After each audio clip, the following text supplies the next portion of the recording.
7 songs on 7 Years on Lock. Absolutely. Yeah. Obviously And, premeditated, obviously 7 years, yeah. 7 songs. So, And you have a couple other albums that have a concept. So it's not like you just come up with songs and then drop them on an album. You almost, it seems like you see an album as an entire project. And so what goes on that project is for it.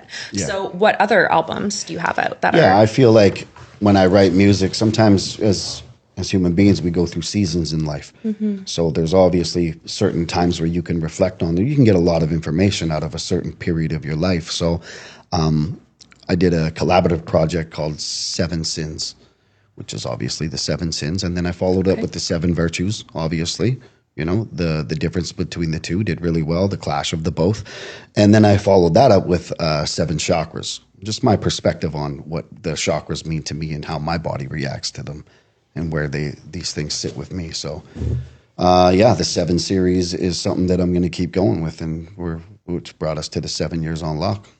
Okay, so 7 Years on Lock, and obviously, like I've heard and I've listened to all of this, the way that you have laid out from song 1 to 7, how did you come up with that in terms of the storytelling? And like, to me, it sounds like a story from song 1 down to song 7. If you listen to the album in sequence, you're really telling a story about your life.